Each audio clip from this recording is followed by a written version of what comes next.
Two vegans. Atheist David Ramsden, in conversation with Christspiracy co-director Kam Waters, a Christian. These passages we've been speaking about, they can be interpreted in many ways. And obviously now Christspiracy and what you've learned, you've interpreted them in the way that takes you to a non-violent, peaceful view of animals. Why do you think, or how did it happen that people who read the same passages and learned the same lessons ended up using the same things that you're reading to justify violence to animals? Like, why were people not looking for reasons to be kind versus reasons to stab and gas and, shoot animals in the head? How did that happen in your opinion? I think that humanity is on a, what's the famous quote? The moral arc bends towards justice or something. Yeah. I think that humanity over time and throughout history is just consistently and gradually moved more and more towards open-mindedness and open-heartedness. And this is an emotional, I guess, claim that's in a biological sense maybe, or a psychological sense, but it also matches in scripture. Scripture says quite often that there was a hardness of heart, even with sacrifice and all of these things. When the prophets are speaking out against it, they're also declaring that those who are engaging in that, they have a hardness of heart. And they don't understand, they don't even really understand what they're doing. They've learned this, the Hebrews that are sacrificing animals, they've learned this from other rituals that aren't even of Hebrew nature, the Canaanite Baal, Moloch worship, all of these things, people that, again, are sacrificing their own children and everything. So it's almost like at least sacrificing an animal is better than sacrificing your own child, is the way they're seeing that. And they're moving in this progressive direction away from it. We're going to bypass the almost evolutionary statement concerning humanity's moral arc and focus on the claim that the Hebrews didn't know what they were doing with regard to sacrificing animals. The question is whether or not the Canaanites had any influence upon the Hebrews, the Israelites. We begin with a genealogy of God's people, which shows from whom the Canaanites descended. The flood occurs 1656 years after the creation of Adam. Noah is 600 years old and his three sons, Ham, Shem and Japheth, are around 100 years old.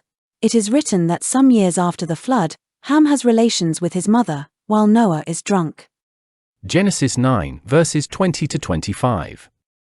And Noah began to be an husbandman, and he planted a vineyard, and he drank of the wine, and was drunken, and he was uncovered within his tent. And Ham, the father of Canaan, saw the nakedness of his father, and told his two brethren without. And Shem and Japheth took a garment, and laid it upon both their shoulders, and went backward, and covered the nakedness of their father, and their faces were backward, and they saw not their father's nakedness. And Noah awoke from his wine, and knew what his younger son had done unto him, and he said, Cursed be Canaan, a servant of servants shall he be unto his brethren. So, why is Canaan, Ham's fourth son, cursed? Likely, it's that Canaan is the child resulting from the union of Ham and his mother.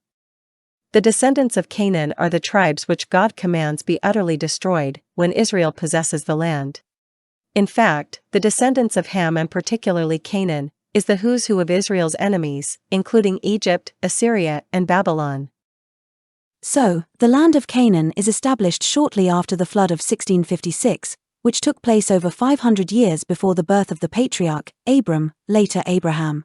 The patriarchs, Abraham, Isaac, and Jacob certainly dwelt, as nomads, within the land of Canaan, but were they influenced by its religious practices?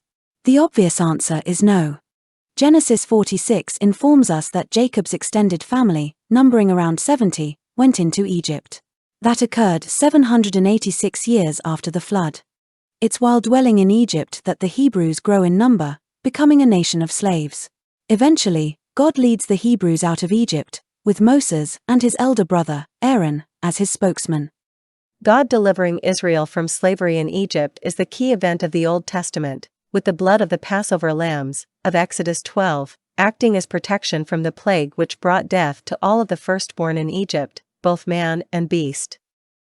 Exodus 12, verses 1 to 7, and 12 to 14. And the Lord spake unto Moses and Aaron in the land of Egypt, saying, This month shall be unto you the beginning of months, it shall be the first month of the year to you. Speak ye unto all the congregation of Israel, saying, In the 10th day of this month they shall take to them every man a lamb, according to the house of their fathers, a lamb for an house.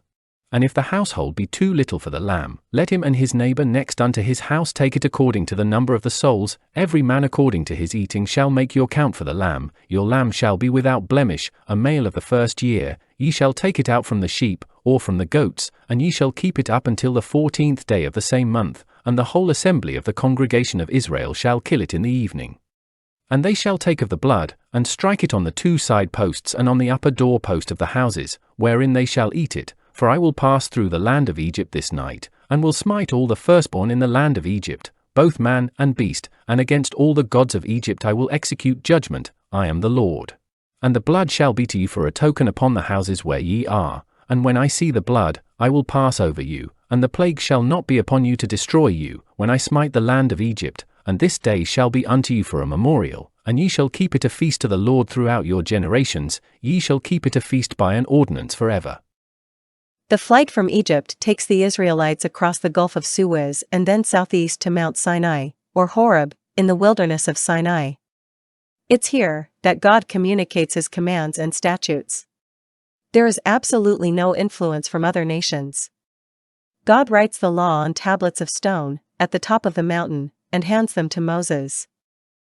The Israelites are at Mount Sinai for around 11 months, described from Exodus 19, through Leviticus and to Numbers 10.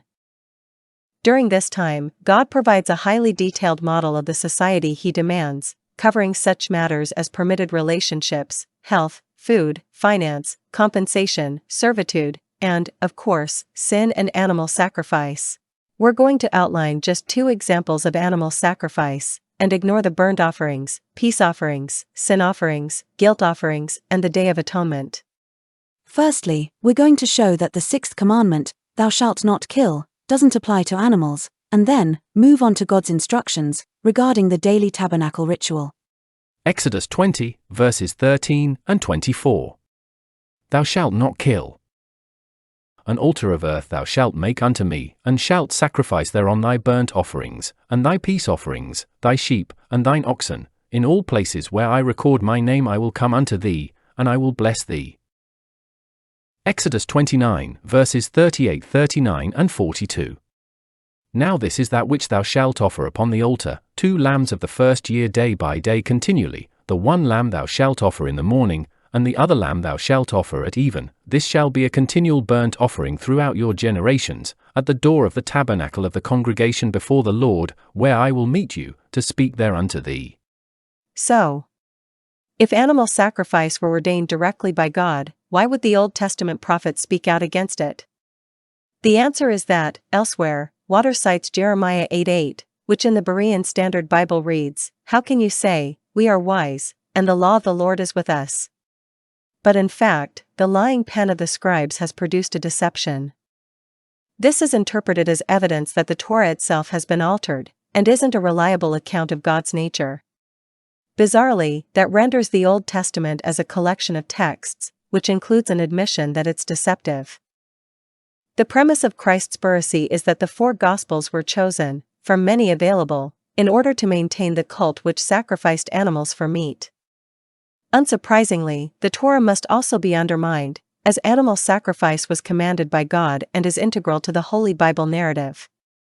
Ironically, Christspiracy is a perfect example of the output of the lying pen of the scribes. The claim that the Holy Bible is open to many interpretations first requires the rejection of its clear and simple narrative, which is the primary characteristic of progressive Christians.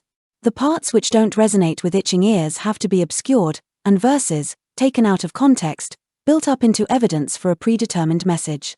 That some would be bold enough to attempt to veganize the Holy Bible shows just how far mankind has drifted from God. Romans 14, verses 2 and 3. For one believeth that he may eat all things, another, who is weak in faith, eateth herbs. Let not him that eateth despise him that eateth not, and let not him which eateth not judge him that eateth, for God hath received him.